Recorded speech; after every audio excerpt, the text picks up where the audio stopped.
பிரியமானவர்களே, இயேசு கிறிஸ்துவின் நாமத்தில் நான் உங்களை வாழ்த்துகிறேன். ரொம்ப அருமையான இடல எருசலேம் பட்டணம் முழுமையா உங்களுக்கு தெரியுதா? பிரம்மாண்டமான ஒரு பெரிய பட்டணம்.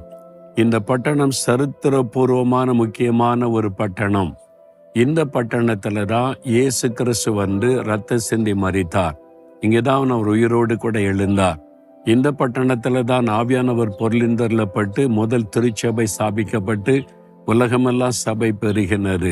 இந்த பட்டணத்துல தான் இயேசு திரும்பவும் வந்து 1000 வருஷம் அரசாட்சி செய்ய போகிறார். அதனால் இது மகாராஜாவின் நகரம் என்றும் அழைக்கப்படுகிறது. இந்த பட்டணம் உங்களுக்கும் எனக்கும் கூட முக்கியமான பட்டணம் இல்லை. நம்முடைய இயேசு ரத்த சிந்தி மரித்து உயிர்த்தெழுந்த ஒரு இடம் அல்லவா? சரி, இன்றைக்கு ஆண்டவர் எனக்கு என்ன வார்த்தை வைத்திருக்கிறார் அப்படின்னு நினைக்கிறீங்களா? சகரியா 2ஆம் அதிகாரம் 8வது வசனம். உங்களை தொடுகிறவன் அவருடைய கண்மணியை தொடுகிறான். அதாவது நீங்க ரட்சிக்கப்பட்டு ஆண்டவருடைய பிள்ளை ஆயிட்டா இயேசுவின் கண்மணிகளாக மாறுகிறீங்க. உங்க கண் வெளியே உங்களை தொட முடியுமா பாருங்க. உங்க விரலை வச்சு அப்படி பாருங்க, கண்ணு மூடிக்கொள்ளும்.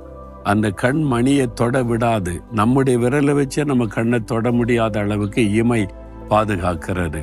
அப்போ ஆண்டவர் சொல்றாரு, என் மகனே மகளே, உன்னை ஒருவர் தொட்டா என் கண்மணியை தொடுகிறான்னு அர்த்தம்.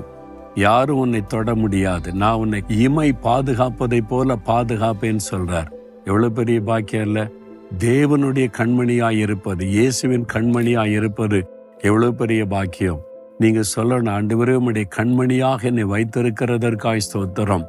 ஒரு கண்ணை அந்த இமை பாதுகாப்பதை போல என்னை பாதுகாக்கிறீர். இதுவரைக்கும் ஆண்டவர் பாதுகாத்தார், இனிமேலும் பாதுகாப்பார். நீங்க அவ்வளவு முக்கியமானவர்கள். நம்முடைய கண் ரொம்ப முக்கியமானது சரீரத்திலேயே. அதுவும் அந்த கண் மணி ரொம்ப முக்கியமானது. ஆனால் அந்த இமை பாருங்க, ஒவ்வொரு சின்ன காரியத்துக்கு டக்குன்னு மூடிக்கொள்ளும். பாதுகாப்புறதிலே கவனம் செலுத்தும். அதே மாதிரி ஆண்டவர் உங்களை பாதுகாப்பார். என்ன ஆபத்து உங்களுக்கு? பொல்லாத மனிதர்கள் பயமுறுத்துறாங்களா? பொல்லாத ஆவி எழும்பி நிற்குதா? மந்திரவாதம் உங்களுக்கு விரோதமாக கிரியை செய்தா? பயமுறுத்துறாங்களா? கலங்க பண்றாங்களா? பயப்படாதங்க, ஒருவரும் உங்களை தொட முடியாது. ஆண்டவர் சொல்றாரு, என் கண் மணியை போல உன்னை பாதுகாக்கிற தேவன். கண்ணுல கை வச்சுட்டு ஆண்டவர் சும்மா இருப்பாரா? விட மாட்டார். அதனால பயப்படாதபடி. ஆனா அவருடைய கண்மணியா நீங்க இருக்கிறீங்களான்னு யோசிக்கணும். ஒரு குடிகாரனை எப்படி கண்மணியை போல பாதுகாப்பார்? சிகரெட் ஊதுற ஆளை எப்படி பாதுகாப்பார்?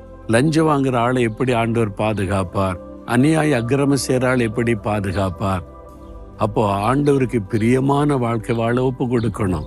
பாவத்தை விட்டு மனம் திரும்பி முடிந்த அளவுக்கு பரிசுத்தமா வாழ முயற்சி பண்ணி அவரை தேடினா நீங்க அவருடைய கண்மணியா இருப்பீங்க. உண்மையா இருக்கிறீங்களா? அப்படி இல்லைன்னா இன்றைக்கு சொல்லுங்க, ஆண்டவரே உம்முடைய கண்மணியாக என்னை வைத்து கொள்ளணும். அதுக்கு என்னை ஒப்பு கொடுக்கிற. இனி இந்த பாவ அக்கிரமங்கள் மீறுதல் எல்லாம் வேண்டாம். நான் பரிசுத்தமா வாழணும். என்னை காத்து கொள்ளுங்க. இயேசுவே, என்னை ஒப்பு கொடுக்கிற. உம்முடைய கண்ணின் மணியாக என்னை வைத்து பாதுகாத்து தாங்க நடத்துங்க. உமக்கு பிரியமான வழியில் நடக்க அர்ப்பணிக்கிறேன். என்னை யாரும் தொட முடியாது, சேதப்படுத்த முடியாது. என்னை காத்து கொள்ளுகிற தேவனுக்கு ஸ்தோத்திரம், ஸ்தோத்திரம். இயேசுவின் நாமத்தில் ஆமேன், ஆமேன்.